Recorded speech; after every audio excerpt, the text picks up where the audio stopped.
600만 원을 4억으로 만든 원효띠, 1700억을 번 크리스티안 쿨라마기. 이 두 사람 공통점이 이동평균이에요. 근데 이 선에는요, 쓰면 안 되는 구간이 하나 있습니다.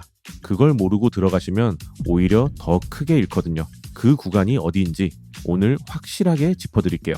국내로 눈을 돌려도 똑같아요. 마하세븐 한봉원님도 이동평균을 보십니다. 차트를 켜면 이동평균은 기본으로 깔려 있잖아요. 투자 조금이라도 해보신 분들이라면 누구나 한 번쯤은 써보셨을 겁니다. 문제는 이걸로 수익이 안 난다는 거예요. 적당히 알고 애매하게 갖다 쓰다 보니까 매수에서도 매도에서도 손절만 반복하게 되는 겁니다. 근데 이게 한 번으로 안 끝나요. 손절이 쌓여서 계좌가 반토막 나면 그때부터는 판단이 아니라 복구가 목적이 됩니다. 레버리지를 올리고 손절은 자꾸 미루고 그러다 결국 한 번에 정리되는 거죠. 기법을 몰라서가 아닙니다. 그럼 뭘까요? 같은 선을 보고 있는데 왜 누구는 벌고 누구는 잃을까요? 저도 똑같았습니다. 골든 크로스, 짧은 선이 긴 선을 위로 뚫는 자리죠. 거기서 사고 반대인 데드 크로스에서 팔았어요. 그렇게 한참을 헤맸습니다.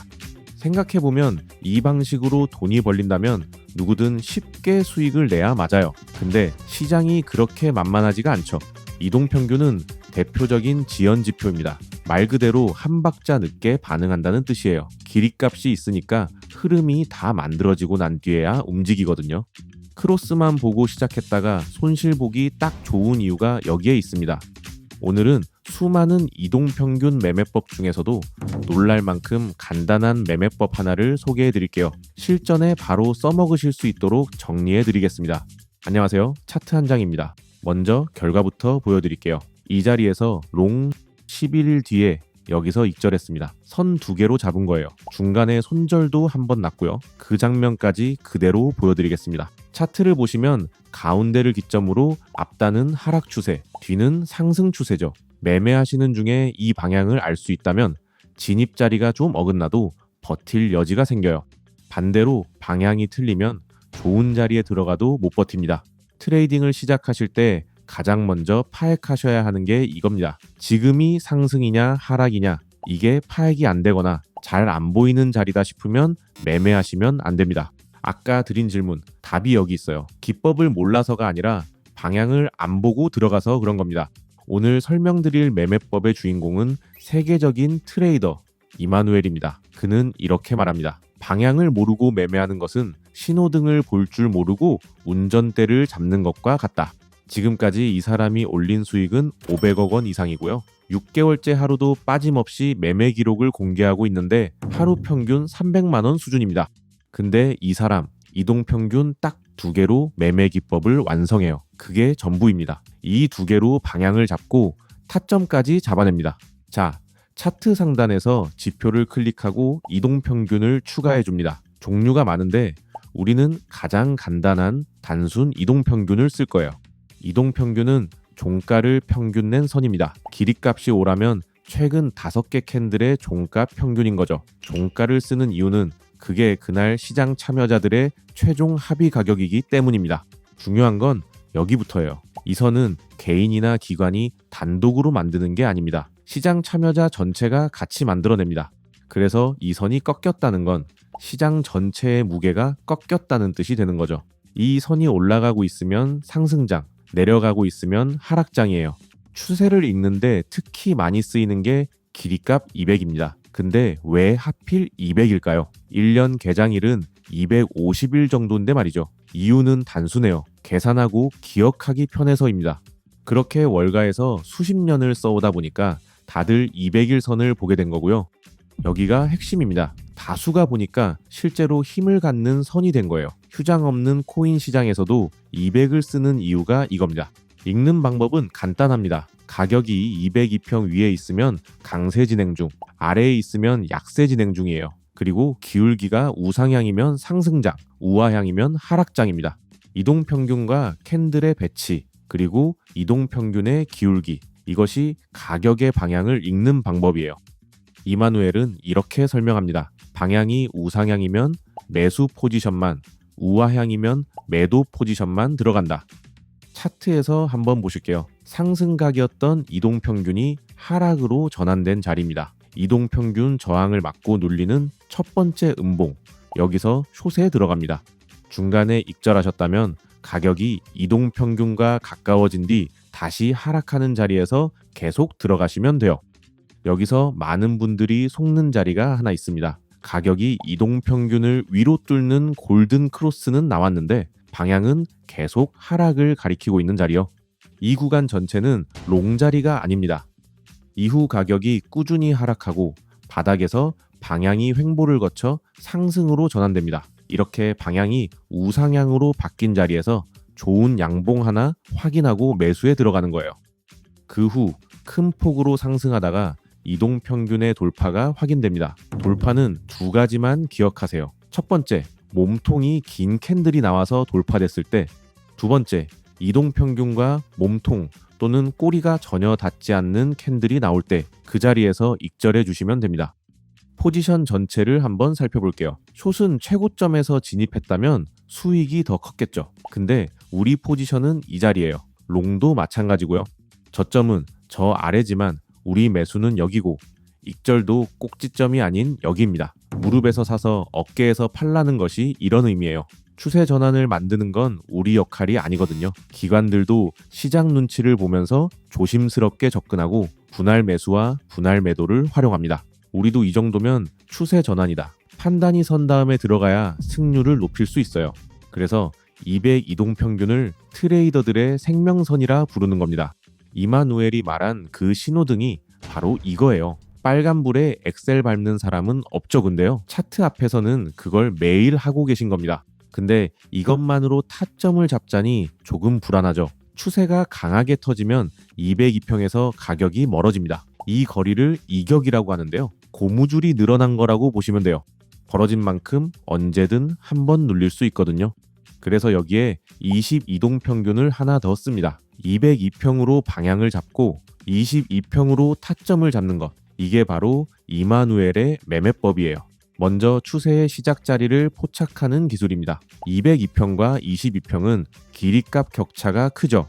그래서 중간에 50이나 100을 추가로 쓰는 경우가 많은데 우리가 이걸 안 쓰는 이유가 있어요. 두 선이 만드는 내부 공간을 활용하기 위해서입니다. 보세요. 방향이 하락 후 평평하게 바뀝니다. 이때 22평은 아래서 올라오기도 하고 위에서 눌리기도 하면서 두 선 사이 공간이 좁아져요. 이 공간 내부의 캔들이 수렴점으로 몰리면 더 이상 머물기가 어려워집니다. 그래서 위든 아래든 탈출을 시도하게 되는 거죠. 이를 통해 단기적으로 방향을 확인할 수 있습니다. 가격이 내려가는 중에 이 공간을 아래로 탈출하면 추가 하락을 이끌게 됩니다. 반대로 위로 돌파가 나왔더라도 방향이 여전히 하락이라면 그 상승에는 반응하지 않는 거고요. 방향이 수평을 넘어 상승으로 전환된 뒤 수렴점을 지나 위로 올라오면 롱에 진입합니다.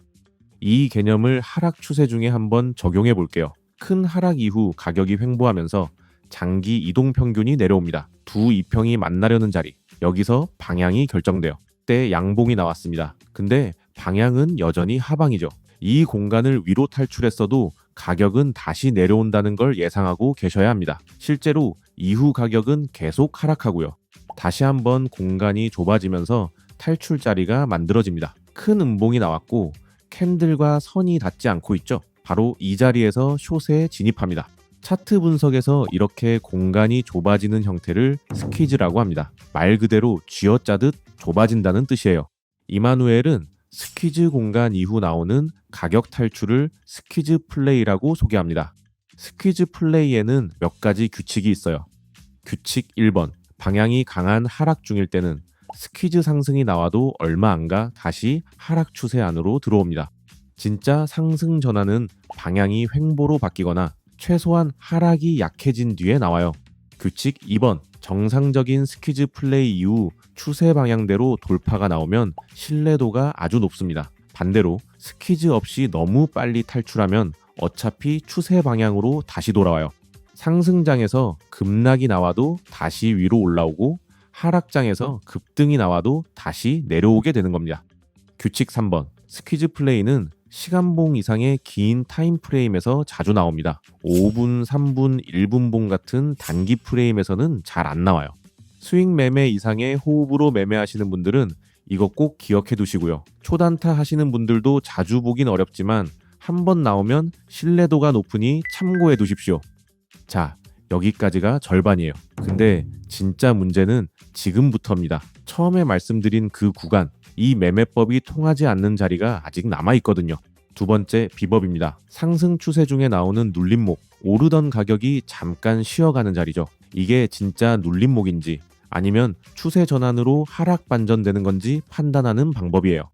200 이동평균은 강력한 지지 또는 저항으로 작용합니다. 그래서 추세 중에 스퀴즈가 나왔을 때 추세 방향으로의 돌파 확률이 훨씬 높아요. 스퀴즈가 완성되지 않은 이른 단계에서 돌파가 나와도 어차피 다시 안으로 들어옵니다. 그러니까 스퀴즈 플레이는 좋은 매수 기회고요. 스퀴즈 전에 가격 혼자 잠깐 이탈하는 것도 마찬가지입니다. 하지만 이동평균이 하락 돌파되면 얘기가 완전히 다릅니다. 가격이 내려가는 건 괜찮은데 이동평균은 돌파되면 안 돼요. 이동평균의 하락 돌파는 추세가 지금 혹은 곧 끝난다는 신호거든요. 이후 힘이 약해지면서 가격은 빠르게 하락합니다. 정리하면 이렇습니다. 스퀴즈 플레이는 매수 기회, 스퀴즈 전단기 이탈도 매수 기회, 그리고 이동평균 하락 돌파는 추세 종료 신호. 이 두 가지 비법으로 추세 반전 신호도 잡고 눌림목도 포착해내는 거예요. 위아래로 움직이는 파동 전체, 추세 반전과 눌림목, 기술적 반등까지 대응할 수 있습니다. 근데 딱 하나 예외가 있어요. 처음에 말씀드린 그 구간, 바로 횡보입니다. 이동평균 매매에서 손실이 나는 대표 구간이 여기에요. 보세요. 큰 상승 이후 횡보가 길어지다 보면 이동평균이 계속해서 교차합니다. 여기서 골든 크로스, 데드 크로스를 보고 진입하면 그대로 손실로 이어져요. 그래서 이 횡보를 포착하는 것이 세 번째 비법입니다. 처음으로 두 이평이 교차하는 자리를 확대해서 볼게요. 가격 캔들과 이동평균의 교차가 4번이나 발생합니다. 추세 중에는 한 번 발생하기도 어려운 게 이 구간에 몰려서 나오는 거예요. 이걸 보고 바로 판단하시면 됩니다. 아, 가격의 큰 추세가 이대로 유지되기는 어렵겠구나. 횡보 또는 하락 전환을 예상해 볼 수 있는 자리인 거죠. 이런 구간을 맞이했을 때 대응법은 두 가지예요. 첫 번째는 횡보 구간이 끝날 때까지 매매를 쉬고 기다리는 겁니다. 어차피 타점이 나올 때가 되면 신호는 다시 나오거든요. 두 번째는 30분봉을 보고 계신다면 5분봉이나 3분봉으로 쪼개서 보는 방법입니다. 상승과 하락파고 하나하나가 훨씬 크게 보여요. 이제 실전에서 확인해 보겠습니다. 이 자리에서 사단 교차 신호가 있었고요. 스퀴즈 플레이로 보이는 자리에서 롱에 한번 진입했지만 큰 음봉과 함께 바로 돌파됩니다. 방향은 이제 횡보예요.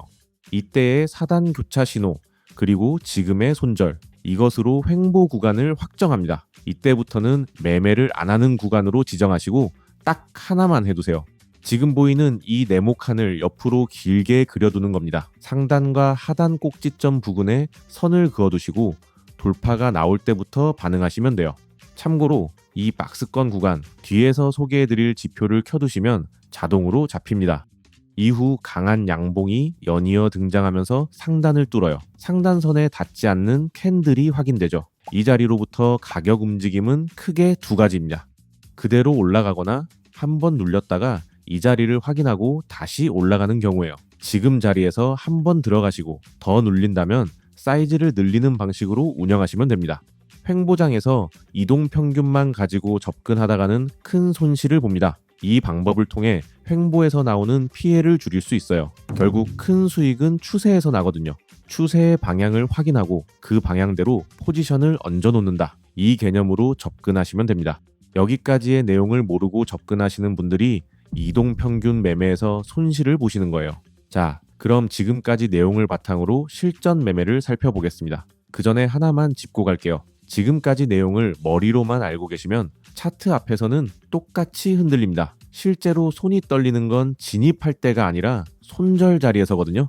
그래서 지금부터는 제가 실제로 어디서 들어갔고 어디서 잘랐는지 그대로 보여드리겠습니다. 이동평균 매매에서 가장 많이 받는 질문이 있어요. 몇 분봉을 써야 하냐는 겁니다. 분봉이든 시간봉이든 일봉이든 동일해요. 가격의 방향을 보시고 22평이 만들어지는 형태에 따라 대응하시면 됩니다. 단, 분봉에서는 스퀴즈 플레이 전에 돌파가 더 빠르게 나올 수 있으니 주의하십시오. 종목에 따라서도 대응법이 달라집니다. 비트코인처럼 전 세계 기관이 참여하는 대장주, 시가총액 최상위 종목이죠. 여기서는 이동평균 반응이 비교적 일관적으로 나와요. 그렇다고 레버리지를 올리라는 뜻은 아닙니다. 시나리오가 맞는 날이 많다는 거지 어긋나는 날이 없다는 뜻은 아니니까요. 시가총액이 작은 종목들은 기본 원리는 같지만 변동성이 크기 때문에 손절폭을 여유 있게 잡으십시오. 선물이라면 레버리지를 줄이시고요. 그래야 오래 살아남아서 수익을 쌓아가실 수 있습니다. 비트코인 시간봉으로 보겠습니다. 차트를 켜면 가장 먼저 하실 게 가격의 방향 확인이에요. 앞단에서부터 가격이 어떻게 흘러왔는지 전체를 파악하는 게 중요합니다. 여기서부터 크게 눌리고 긴 횡보 끝에 한 번 더 눌렸어요. 하락 중에 적당한 스퀴즈 플레이가 나왔고 가격이 올라갔죠. 근데 한 번 더 내려갈 것을 예상할 수 있는 자리입니다. 바로 내릴지 한 번 더 올린 다음 내릴지는 알 수 없어요. 그래서 지금 자리에서 숏은 들어가지 않습니다. 방향에 맞는 자리가 나올 때까지 기다려요. 지켜보다 보니 여기서 깰 듯 하다가 다시 올라옵니다. 좀 더 기다려보죠. 가격 방향은 여전히 하락 중인데요. 직전 고점을 강한 양봉으로 뚫어버립니다. 꽤 애매한 자리죠. 근데 추세가 터질 수 있어서 포지션을 약하게 한번 들어가 봅니다. 손절 기준은 이렇습니다. 진입한 캔들 저점을 밑으로 깨면 손절, 또는 강한 양봉에 이동평균이 끌려 올라온 상태에서 가격이 이동평균 밑으로 깨지면 손절이에요. 이후 22평 지지를 받고 올라가려는 형태가 보입니다. 그런데 다음 음봉이 너무 강력하죠. 우리가 들어갔던 양봉을 통째로 삼킬 만큼 큽니다. 22평은 아직 깨지지 않았지만 연이어 강한 음봉이 나왔기 때문에 이 자리에서 손절합니다. 포지션을 작게 들어갔던 게 다행이었어요.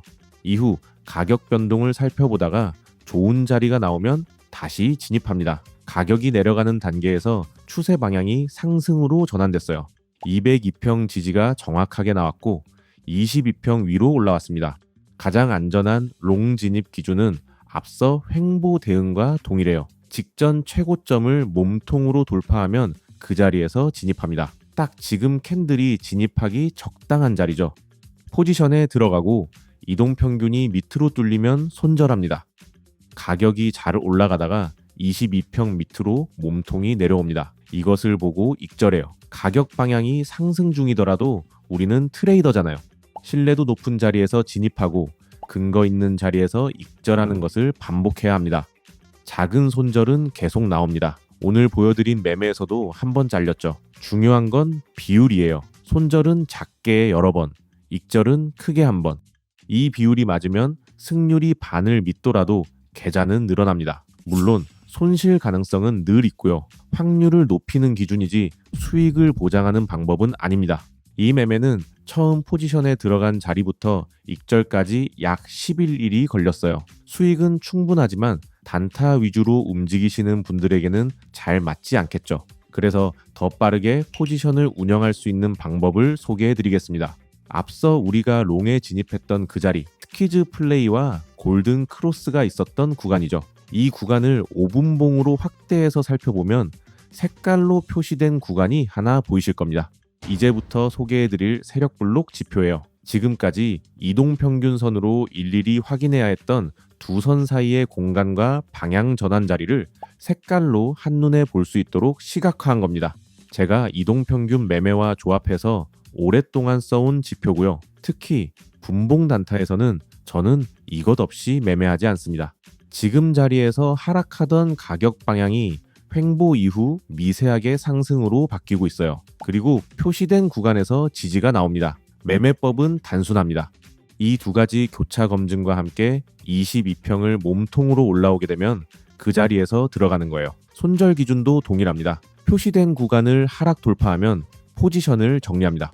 이후 22평 돌파가 확정되는 음봉 자리에서 익절해요. 분봉 초단타에서는 신호가 꼬이는 경우가 많습니다. 이럴 때는 가격 방향, 22평, 세력 블록 구간 이 세 가지 기준을 교차 확인해요. 가격 방향을 제외한 나머지 두 가지가 상승을 이야기하고 있다면 이 자리에서 롱에 들어갑니다. 손절은 표시된 구간 하단선을 몸통으로 뚫으면 정리합니다. 이후 지지를 받고 가격이 상승하면서 포지션을 운영할 수 있어요. 몸통 돌파가 확정된 자리에서 익절합니다. 시간봉으로 다시 확인해보면 이동평균만으로 운영했던 포지션에 비해 짧은 구간에서도 계속 타점을 잡아낼 수 있습니다. 이 매매법을 더 큰 타임프레임에서도 쓸 수 있냐는 질문도 많이 주세요. 이동평균 기반 매매법은 분봉보다 시간봉, 일봉으로 커질수록 신뢰도가 높습니다. 이더리움 4시간봉으로 보겠습니다. 세력 블록 지표의 핵심은 방향 전환 자리예요. 거래가 많이 터졌던 가격대를 매물대라고 하는데요. 물량이 두껍게 쌓여있는 층이라고 보시면 됩니다. 근데 그 매물대보다 방향이 전환되는 자리가 더 강력한 거점 역할을 하거든요. 거래량이 낮은 자리임에도 방향이 크게 바뀐다는 것은 그 자리에 큰 물량이 관여했다는 뜻입니다. 제 기준에서는 그걸 세력이 남긴 흔적으로 읽어요. 그 흔적을 찾아 표시해주는 것이 바로 세력 블록 지표입니다. 현재 가격이 두 선 사이에서 움직이고 있기 때문에 상방 하방 양쪽이 다 열려 있어요. 이 자리로부터 가격 방향이 크게 바뀌고 202평까지 상승 돌파한 구간, 여기가 영향을 주고 있습니다. 해당 구간을 옆으로 길게 표시합니다. 이후 큰 양봉과 함께 뚫리는데요. 이 자리에서 롱에 들어가는 것은 위쪽 구간을 목표로 한다는 뜻이에요. 계단식으로 올라가던 중 양봉 캔들이 멈춘 자리도 이미 수차례 테스트를 마친 구간이라 추가 하락 가능성은 낮게 봅니다. 만약 아래까지 내려온다면 고점이었다고 판단하고 손절할 계획이고요. 이후 지지가 확실히 나옵니다. 장기 이동평균은 수평 전환, 22평은 상승 전환되면서 돌파를 눈앞에 두고 있어요. 포지션에 힘이 실리는 자리죠.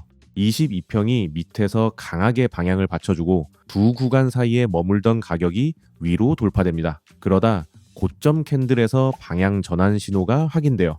앞서 상승 구간에서는 이런 신호가 없었는데 여기서 나온 겁니다. 지금까지의 상승으로부터 횡보 또는 하락까지 예상해 볼 수 있는 자리죠. 세력 블록 구간의 가운데 선 밑으로 내려오는 음봉 캔들, 여기서 익절합니다. 4시간봉 이상 타임프레임에서도 동일하게 적용하시면 돼요. 보세요. 횡보 박스권의 저점에 구간이 정확하게 잡혀 있어서 지지가 강하게 나왔습니다. 이 지지를 받고 박스를 뚫는 상승이 시원하게 나왔죠. 여기서 하나 짚고 가겠습니다. 오늘 배운 걸 그대로 차트에 한번 올려보세요. 202평 하나, 22평 하나. 벌써 끝입니다. 트레이딩뷰 무료 계정은 지표를 2개까지만 올릴 수 있거든요. 방향 전환 구간까지 보시려면 결제를 하시거나 3개를 한 칸에 넣어야 합니다. 세력 블록 하나 안에 202평, 22평, 방향 전환 구간까지 다 들어있어요. 무료 계정을 쓰셔도 오늘 배운 걸 그대로 적용하실 수 있다는 뜻입니다. 이미 8,000명이 넘는 구독자분들이 받아가서 쓰고 계세요. 오늘 기준은 눈으로만 보시면 안 됩니다. 직접 차트에 올려놓고 다음 매매부터 보셔야 손에 있거든요. 영상 하단에 더보기 또는 고정 댓글에 링크로 신청해 주십시오. 구독자분들께는 무료로 보내드리겠습니다. 오늘 딱 하나만 가져가세요. 방향을 먼저 보고 그 다음에 자리를 봅니다. 방향이 안 보이면 들어가지 않습니다. 그리고 처음에 말씀드린 그 구간, 이동평균으로 절대 들어가면 안 되는 자리 횡보였죠. 이 2가지만 지키셔도 계좌가 녹는 속도는 확실히 줄어듭니다. 지금까지 차트 한 장이었습니다.